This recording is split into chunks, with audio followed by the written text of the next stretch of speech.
April 5th, 1974, the book Carrie was released. Not only was it Stephen King's first published novel, but it has been unjustly included among a long list of banned books. A brief synopsis.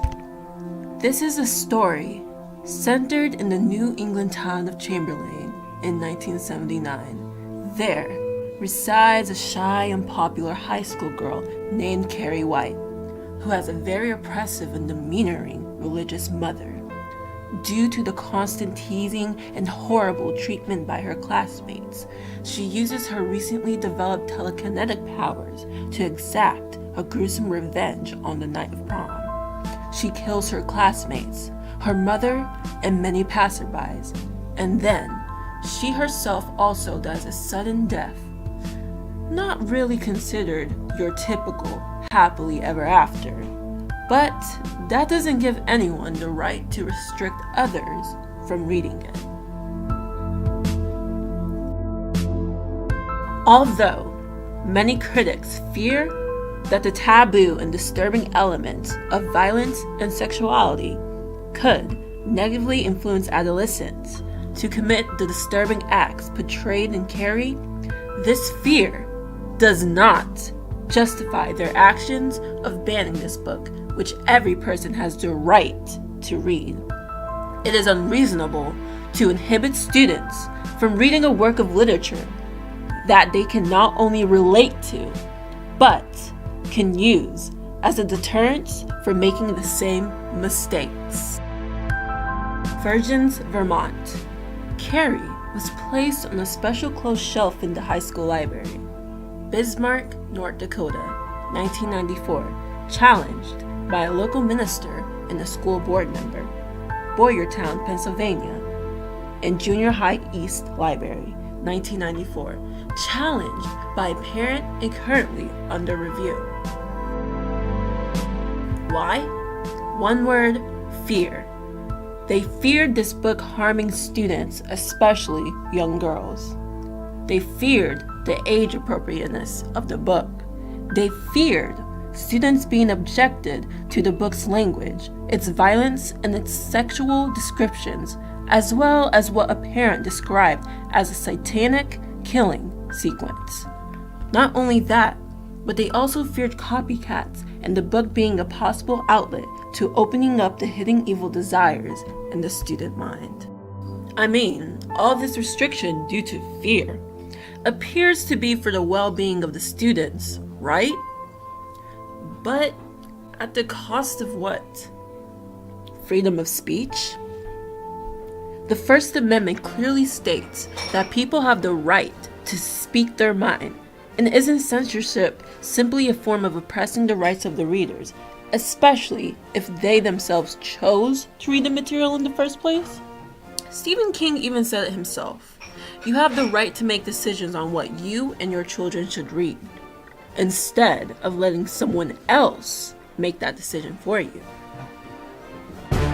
Think of it like this.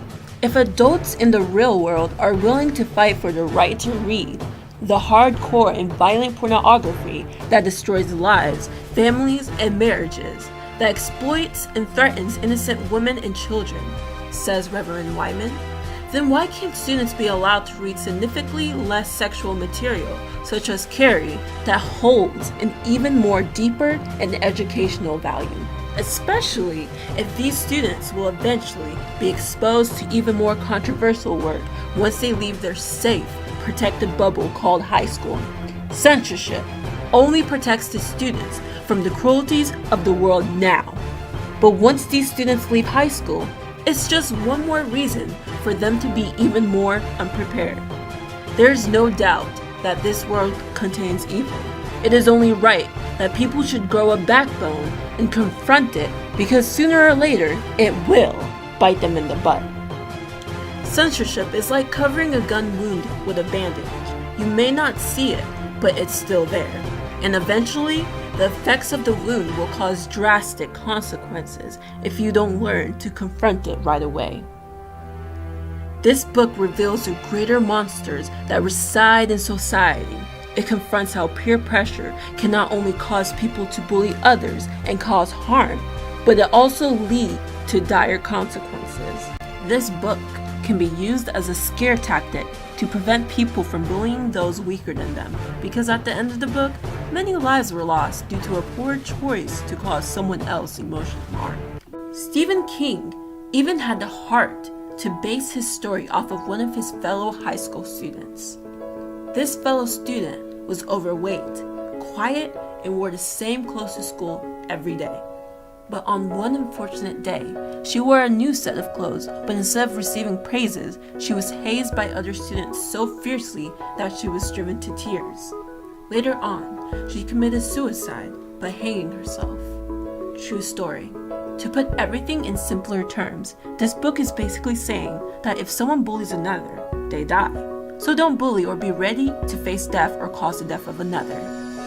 It's the perfect propaganda to stop bullying. And isn't that what most schools want? It shows that with every action, there is a consequence. And whether the consequence is positive or negative depends on the morality of the action. Judith Krug of American Library Association's Intellectual Freedom Office has written, "Censorship limits the ability of future voters and leaders to discern right from wrong, truth from falsehood, appropriate modes of operations as opposed to inappropriate." Do you really want to risk students losing that ability to think? Education is not supposed to be teaching students what to think, but teaching them how to think. The reasoning behind banning this book is a double-edged sword. Yes, banning it may prevent others from being influenced to do bad things, but may also indirectly influence others to do bad things because censorship prevents them from realizing the extent of their own actions. Las Vegas, Nevada, challenged a Clark High School for being called trash. Another man's trash may be another man's treasure.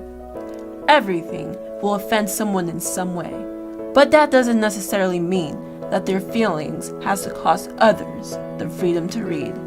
This book is more than just simply 199 pages of sheets filled with words. It is a piece of work that students themselves can relate to. It's a book that brings to light the teenage anxieties and the pressures of bullying, sex, revenge, and the need to feel wanted. It is a book created by an author who received the medal for distinguished contribution to American letters. It is not trash. It's a book that one would call a modern Cinderella story. Taking this away only prevents students from having something to relay their inner feelings to. Freedom of speech, learning from the mistakes of others, connections. These are the three concepts that risk being taken from students if the book Carrie is banned. Stand with me now and say no to censorship. Say no to the banning of the book Carrie by Stephen King.